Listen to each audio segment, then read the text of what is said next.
Hi, everybody. Welcome to English Digest. I'm Tom. Hi, I'm Stephanie. We're doing some research for the month of June, and we're going to talk about the brain. That's my favorite organ in my body, the brain. Without my brain, I could not be the smart person that I am. Well, of course, I must be modest here. Maybe I'm of mediocre intelligence, but in any case, most of us can't really do much without our brains. But, there are some things about the brain that we are incorrect about, and we're going to try to tell you the truth about the brain. Yeah, how much we know, at least. There's still so much about the brain we don't understand. There's a lot that, we'll have to just wait for our scientists to tell us more.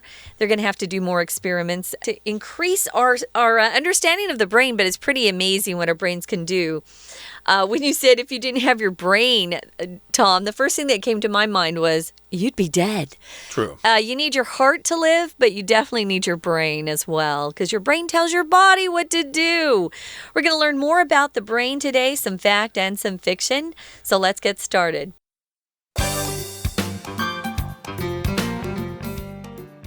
In 2014, Lucy hit cinemas worldwide, expressing lofty ideas about the human brain's potential.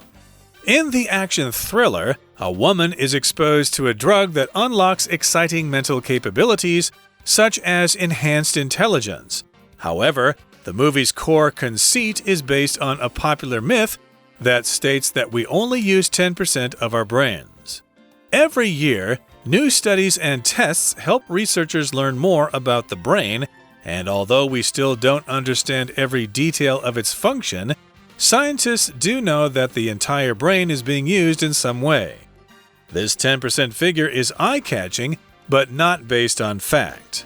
Partly due to the undiscovered nature of much of the brain, discussions of its abilities are rife with dramatic claims that are frequently incorrect. For example, we might hear people talk about an artist being right-brained or a scientist being left-brained.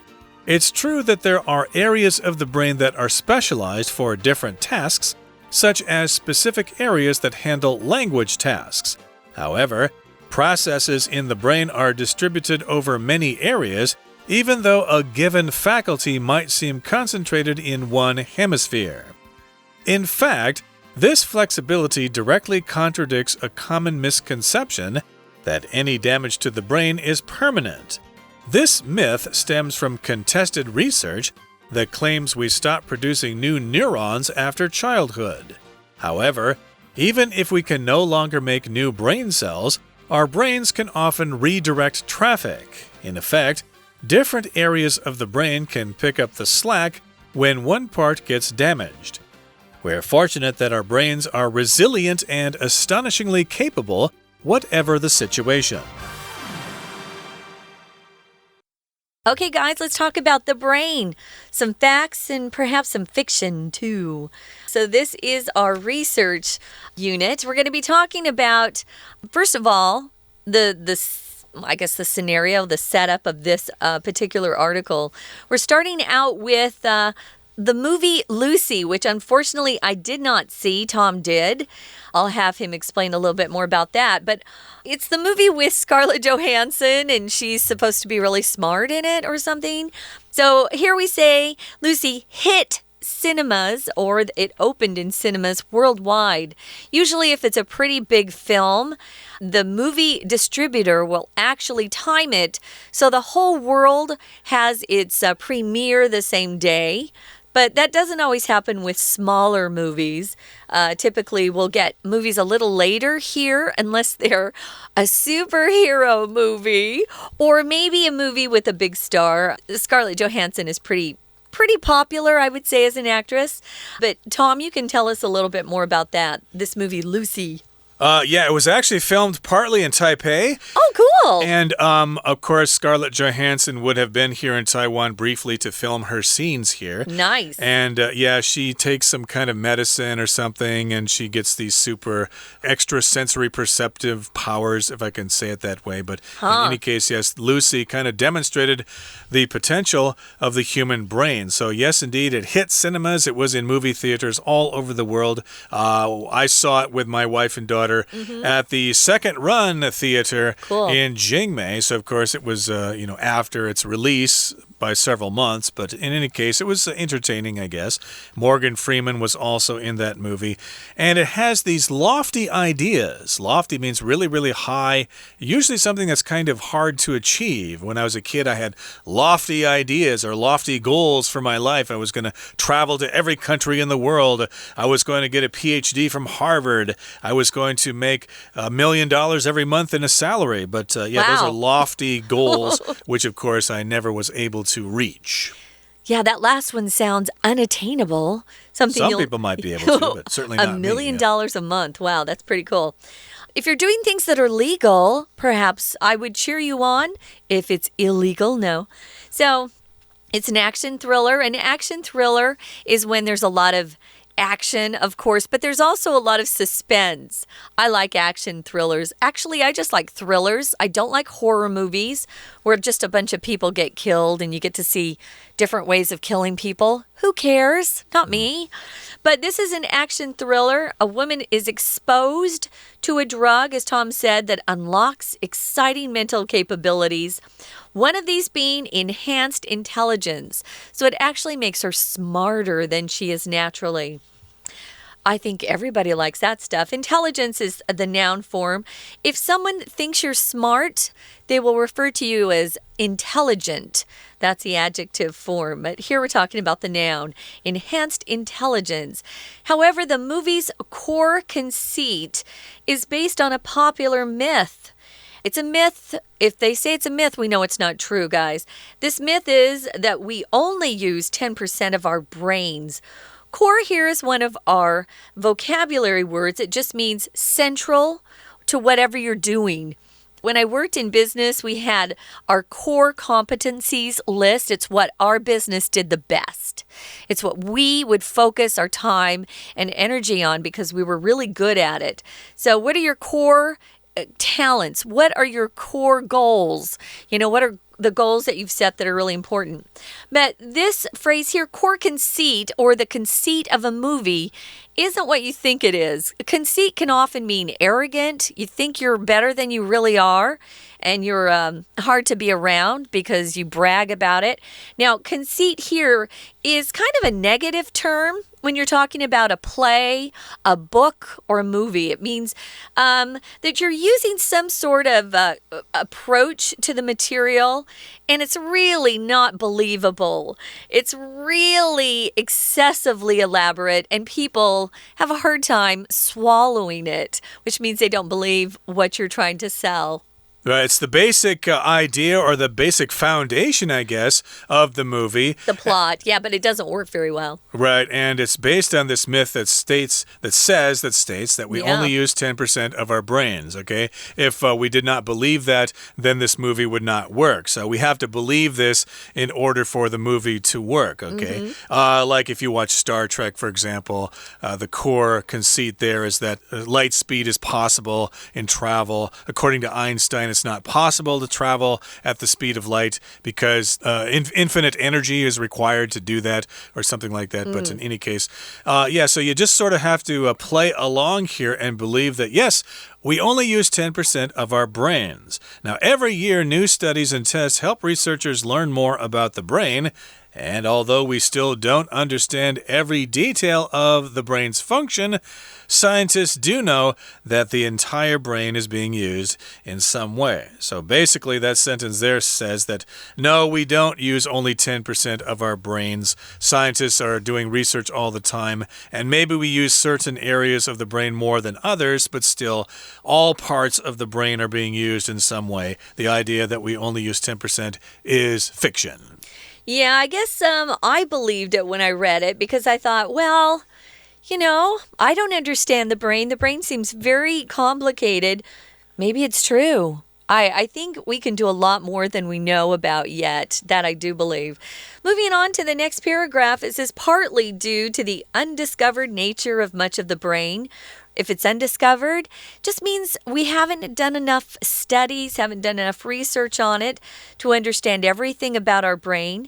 Because of this, discussions of its abilities are rife or full of dramatic claims that are frequently wrong or incorrect.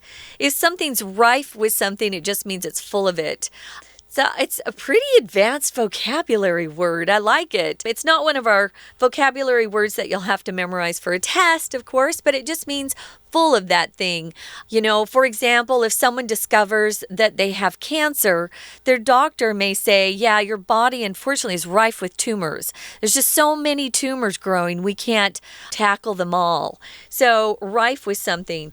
Yeah, so I believe that. I don't understand the brain, and so I tend to believe people who do, study the brain, and if sometimes they make statements that aren't completely correct, they fool me because I don't know. Yeah, basically this sentence is saying is the brain is really hard to understand, so lots of people are making wild guesses about the brain. It could be, yeah. And there's really no way to make sure what they're saying is wrong or correct. How do you test it? Yeah, you can't really check it because the brain is so mysterious. So people are making these dramatic claims, and oftentimes they turn out to be wrong. They are incorrect. Let's give you an example here. Okay. For example, we might hear people talk about an artist being right-brained or a scientist being left-brained. Sure. Yes, I've heard of that before. They do say that, I guess, if you're creative, you use, the right side of your brain or something like that. Yep. And if you're more logical and good at math, then you use the left side of your brain. And supposedly, if you're left-handed, that means you're more creative or something like that because you're using your right brain to control the left side of your body. Yeah, it gets kind of complicated there, but yeah, that's one example there.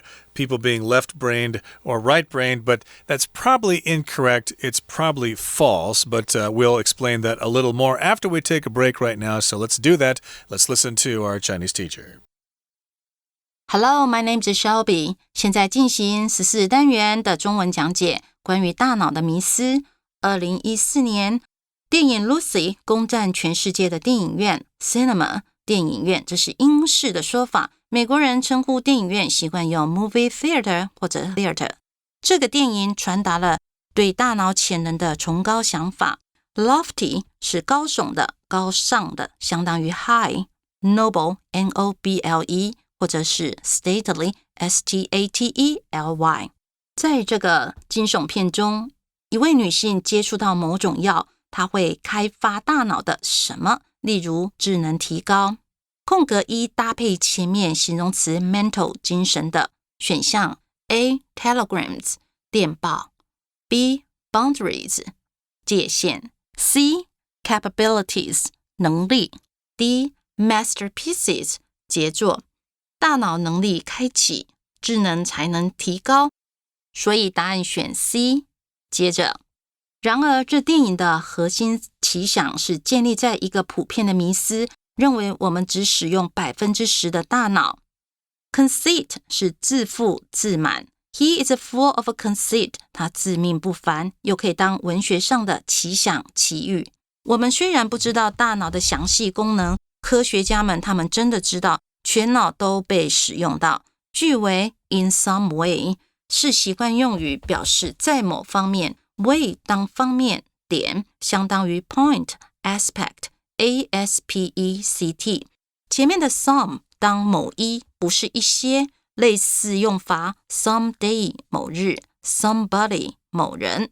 第二题，一部分因为未被发现的特性 of 什么 of 大脑，有关对它能力的讨论充满着一些夸张的说法。 rife 是充满的、充斥的，形容词 be rife with 表示充满着什么东西。空格2要测验不定数量形容词的用法。 brain 当大脑功能不可数，又要表示很多，大脑功能尚未被知道，所以选 B much 表示很多。 We're going to take a quick break. Stay tuned. We'll be right back.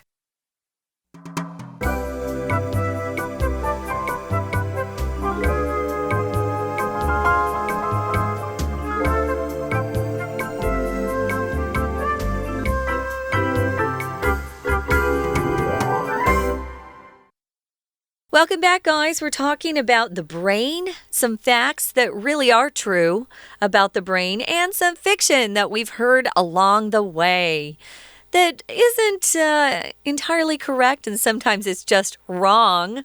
When we left you, we were talking about, because there hasn't been a lot of research on the nature of the brain. There are a lot of parts of the brain we still don't understand, although scientists are busy trying to figure that stuff out.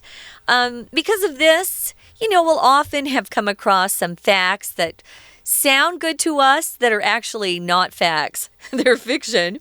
For example, I was just saying to Tom during the break, when we grew up, we often heard that if you were left-brained, you were definitely more into math and science. And if you were right-brained, like I am, you're much more into art, creativity. I love singing. That was part of my right brain person. But actually, our brain's not that split in half. We actually use lots of areas in our brain, whether we're doing math or whether we're, maybe drawing a beautiful picture. Indeed. So, yeah, we get information from all parts of our brain. Although, as I said earlier, I think there are certain parts of the brain that focus on certain things. Sure. But still, things are kind of spread out into other areas. I guess I'm kind of thinking about car manufacturers, okay? They may have the factory where they make the car, but then lots of parts for the car are manufactured in factories elsewhere. They're just assembled in one place. So it looks like the car is being built at this one factory when in fact it's being built all over the place. Right. But in any case here, yes, it does say it's true that there are areas of the brain that are specialized for different tasks, such as specific areas that handle language tasks. Like if you get a certain damage, certain injury to your head, it is true sometimes that based on the nature of that injury, you may lose the ability to speak because that part of your brain is damaged. But I guess you could maybe learn to speak using other parts of the brain later on. It says here, processes or processes, we'll often say it that way too. Processes in the brain are distributed over many areas. Even though a given faculty might seem concentrated in one hemisphere, we'll often refer to the left hemisphere of the brain and the right hemisphere. This hemisphere, as a vocabulary word, doesn't refer to the Earth's hemispheres, right? These are just parts of the brain. They've actually named them hemispheres. A faculty is some sort of skill that you have.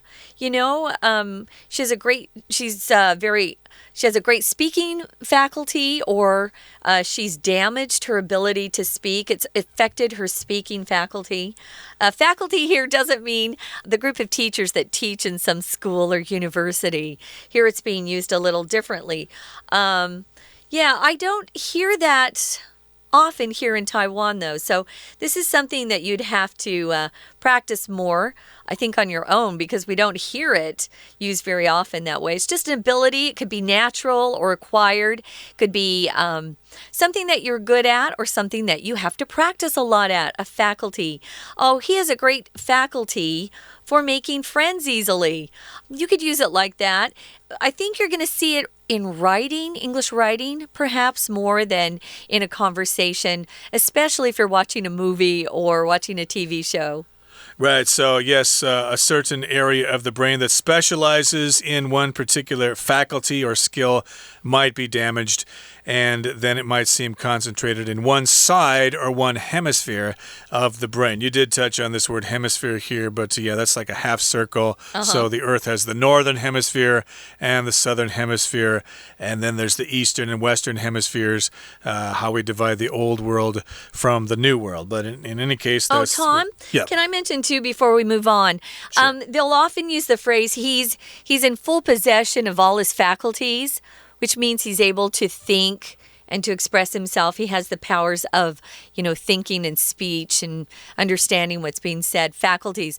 You'll probably hear that when perhaps a relative is struggling with dementia, which means your brain is losing the ability to remember things, and then, it affects your ability to move, to walk, all of this stuff. So, yeah, I wanted to mention that. All of his faculties are intact, meaning he can think, speak, express himself. Although I should mention that the word faculty, as you mentioned before, does refer to a group of people who work for a certain company, but then you can't call them faculties. We have 200 faculties at our company. No, you can't say that we have a faculty. Don't we use that more with teacher, though, than...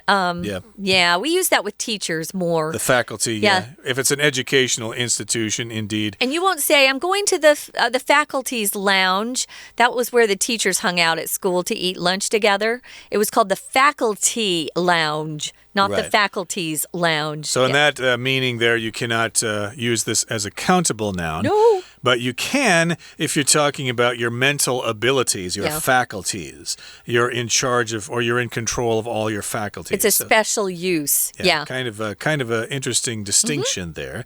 But let's move on now to the next paragraph. It does say, in fact, this flexibility directly contradicts a common misconception that any damage to the brain is permanent. So, yes, indeed, oftentimes we do hear this. If you get brain damage, it's forever. You lose that ability. If you damage the part of your brain that handles, say, your memory, for example, you're just never going to remember anything anymore. It's permanent. This is a common misconception, though, that any damage to the brain is permanent. I guess it isn't. Maybe the damage to that particular area of the brain is permanent, but you may get those faculties back by using other parts of the brain. It's pretty amazing that that's true. A lot of people have suffered brain damage in an accident, and they continue working and they go to therapy, and that part of the brain may remain damaged, but maybe another part will compensate or help out with that. So this myth, or it's a false story, it's not true, stems or comes from contested research. If research is contested, it means people don't all agree on the results of the research. And the research claimed that we stop producing new neurons after childhood. Neurons are like little electrical wires that connect our brains and help our brains tell the rest of our body what to do, whether it's your finger, your arm, your organs. Your brain controls your body through these neurons. Indeed. So that does have to do with kind of restructuring your brain. Yeah. However, even if we can no longer make new brain cells, our brains can often redirect traffic. Exactly. So we can start to use different parts of the brain, and in effect, different areas of the brain can pick up the slack when one part gets damaged. So yeah, pick up the slack. Something that you can't do, maybe somebody else can do it for you. If you're really busy in the restaurant and you're a waiter and you're trying to wait on 20 tables of customers, but you just can't keep up, maybe you ask your coworker to help you pick up the slack. Can you wait on some of my tables here because I'm behind and you have some free time? So yeah, help me out here, and maybe the brain can compensate or pick up the slack when one part of the brain gets damaged. So we're fortunate that our brains are resilient. Resiliency and resilient just means it's something that doesn't give up. It keeps trying. So if your brains are resilient, they can take a lot of damage and still come back and work pretty well for you. It's amazing what our bodies can do. They're astonishingly capable. I totally agree. Whatever the situation, it's a very fascinating part of life. I think if I was going to start over again, I'd probably be a doctor of the brain. I think it's pretty cool. A neurologist. It right is now? Pretty cool. Yeah. Go ahead. Indeed. So because we have this belief that 10% of the brain is used and the rest isn't, well, that's a common misconception. It's just not true. And the new research contradicts that. It does not agree with that. So therefore, I guess the idea that we only use 10% of the brain is fiction and it's not fact. So yeah, I guess you can use the brain for lots and lots of different things and be happy you can do the things that you can. Okay, that brings us to the end of our explanation for today. It's time now to listen to our Chinese teacher. 这是正确的。Fact， 大脑有些区域会专门处理特定的任务，例如语言区。第三题，然而脑的运作是怎么样子在许多区域？尽管一项特定的能力似乎集中在某一个脑半球，主词 processes 这里是复数，单数时去掉字尾变成 process。片语 in the process 表示进行中。I was in the process of writing a letter. 我正在写信。后半段用 even though 虽然开头，暗示与上半句论述是相反的。A given faculty given 特定的 faculty 相当于 capacity 能力或者是 function。下半句说 A given faculty 是特定能力集中在某区，那与上半句相反，那就是暗示上半句是说脑的运作是分布在各区域咯。我们看选项 A distributed 分布分配， B resembled 相似， C surrendered 投降， D neglected 忽视。答案选 A。 第三段认为大脑领域会互相帮助。第四题，事实上这样的灵活性是直接相抵触一个常见的迷思，认为大脑损伤是怎么样子的。动词 contradict 矛盾抵触，后面直接加受词表示与什么矛盾。 misconception 迷思，后面加 that 形容词子句来形容。后面句子提到大脑能重新导向，又说其他的区域可以接手损坏的部分，可见这些叙述反驳大脑损伤是怎么样子的误解。看选项 A valuable 珍贵的， B permanent 永久的， C evident 明显的， D temporary 暂时的。所以答案选 B permanent。 这迷思源自争议性的研究，动词 stem from 表示起源于，相当于 derive D-E-R-I-V-E 或者是 arise A-R-I-S-E。 然而我们的大脑会重新导向。倒数第二句，事实上不同的区域会接手未完成的工作。副词片语 in effect 表示事实上，相当于 in fact as a matter of a fact 或者 actually。 习惯用语 pick up the slack， slack 原意是表示缓慢的松弛的，例如说 he walked at a slack pace， 他缓步的走着。 pick up the slack 也可以写成 take up the slack， 接替中断的工作。第五题，很幸运我们的大脑是有回复力而且异常能干，怎么样子情况？空格5要呼应前文指出，无论情况如何，大脑都是可以应对的。选项 D whatever 等于 no matter what 是副词连接词，后面加子句表示无论……而主词 the situation 情况后面的 is 动词被省略了。以上是今天的讲解，谢谢收听。Okay, that brings us to the end of our lesson for today. Thank you so much for joining us, and please join us again next time for another edition of our program. From all of us here at English Digest, I'm Tom. I'm Stephanie. Goodbye. Bye.